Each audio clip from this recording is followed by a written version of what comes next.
Eh bien bonjour tout le monde, j'espère que vous allez bien, c'est Mimo pour le droit en 3 minutes. Aujourd'hui on se retrouve pour faire un épisode introductif en fait sur ce que je vais commencer à faire sur la chaîne.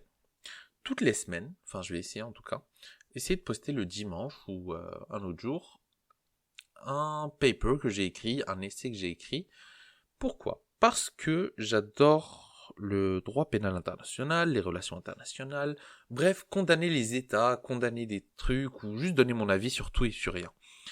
Et étant donné qu'en tant que personne, c'est-à-dire Mimo, qui n'est même pas mon vrai prénom d'ailleurs, euh, je n'ai pas d'influence, j'ai pas de crédibilité en fait dans le monde juridique. Alors que le droit en 3 minutes, ça commence à être en top chart, ça commence à prendre de l'importance, je commence à avoir une certaine voix. Et le fait de pas en profiter, bah c'est un peu, pas dans le sens profiter, pas utiliser cette plateforme-là, c'est un peu égoïste de ma part. Donc c'est même pas égoïste, genre je vais juste commencer à faire des chroniques en fait sur les trucs qui me fascinent, que j'aime et dont j'ai envie de parler. Comme ça, ça me crée une certaine crédibilité en fait sur la scène juridique. Donc on se retrouve aujourd'hui pour parler de quand les talibans avaient pris le pouvoir en Afghanistan. C'était mi-août, il me semble, et j'étais encore au Maroc à l'époque, j'étais en vacances là-bas, et j'ai écrit ça dans le train, dans le TGV, et j'écrivais ça pendant tout le trajet, et voilà. Donc, profitez bien. À tout à l'heure, on se retrouve pour la fin, la conclusion. Les talibans ont gagné. Voilà les mots d'Ashraf Ghani, président afghan. Aujourd'hui marque le tournant dans la politique afghane. Les talibans ont pris le pouvoir de l'Afghanistan. Si vous me connaissez ou me suivez depuis un moment, vous savez que mes domaines de prédilection sont le droit des affaires et le droit pénal international. La géopolitique n'étant pas une de mes matières préférées, je ne pourrais pas vous donner une analyse approfondie. Raphaël Glucksmann ou d'autres personnalités le feront beaucoup mieux que moi. Je me concentre et me suis toujours concentré sur l'humain, les âmes et la vie des humains. Le droit en 3 minutes a été créé il y a maintenant 1 an et demi et je me dois, en tant que juriste, en tant qu'humain, vous parler de ce qui se passe en Afghanistan, ce qu'ils sont en train de vivre. Aujourd'hui, l'Afghanistan est tombé sous les mains des talibans, un groupe terroriste islamiste ne voulant que chaos et sang, créé en 1994.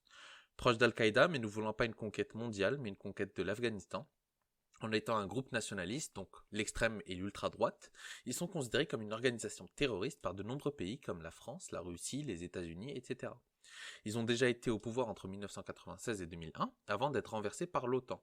Leur origine, elle remonte aux années 60 où le roi Mohamed Zahir Shah commence à ouvrir l'Afghanistan au monde.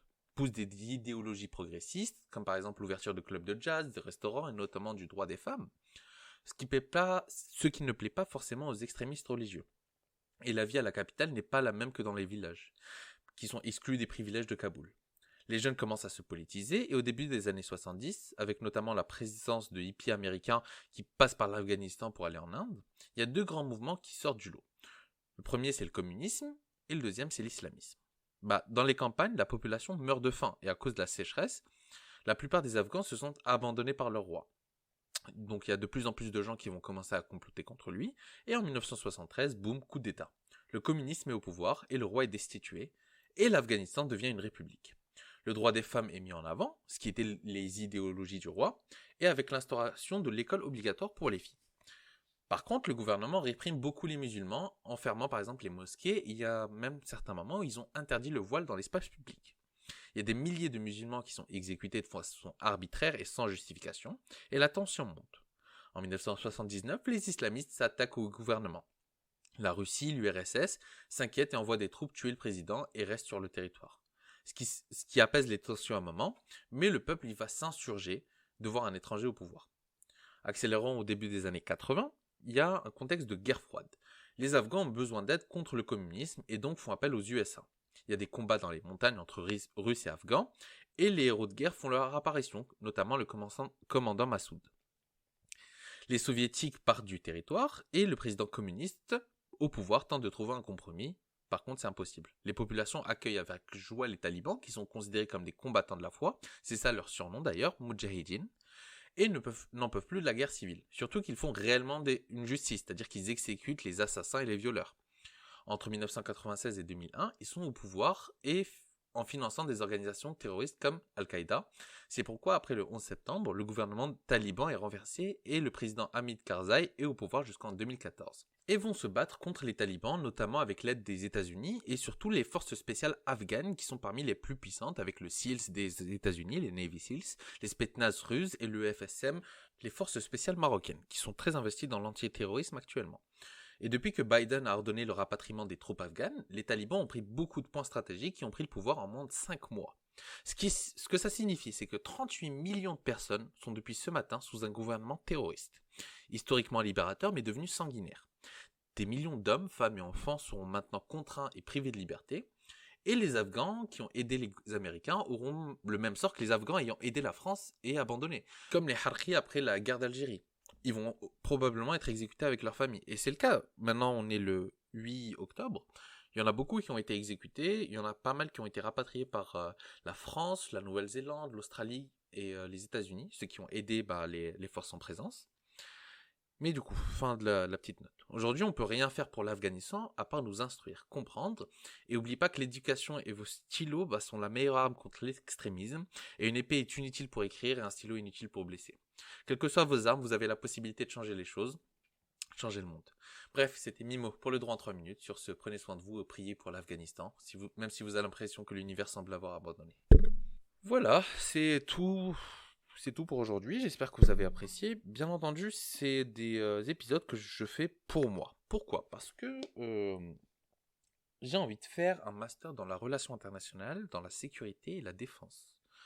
Je trouve que j'ai envie de changer les choses en fait. Et c'est le cas de beaucoup d'étudiants en droit, enfin pas beaucoup, pas mal d'étudiants en droit sont comme ça, et ils vont pas en droit pour faire avocat, notaire ou juge, mais ils visent beaucoup plus haut, beaucoup plus important. Et je trouve que avec le droit, on a tellement plus de possibilités, tellement plus d'impact en fait que dans les autres filières. Pourquoi ? Parce que, un exemple tout bête, l'ingénierie, on va prendre les trois filières phares. L'ingénierie, la médecine et le droit. L'ingénierie, on résout un problème sur le court terme. On résout un problème sur le long terme, mais on va pas résoudre le problème à sa source. La médecine, pareil, c'est aider les gens post-problème. Alors que le droit, on peut pas changer les choses sur le court terme ou là tout de suite. On peut pas corriger les symptômes, mais on peut corriger à la source. Et voilà, c'est tout ce que j'avais à dire. Bien entendu, si vous avez des remarques, gardez-les pour vous en fait. Ce format-là, c'est vraiment pour moi, pour me déverser et surtout pour embellir un peu mon dossier pour les masters parce que mes notes, ça va pas du tout. Bref, c'était Mimo pour le droit en 3 minutes. On se retrouve bientôt pour un nouvel épisode. Cheers.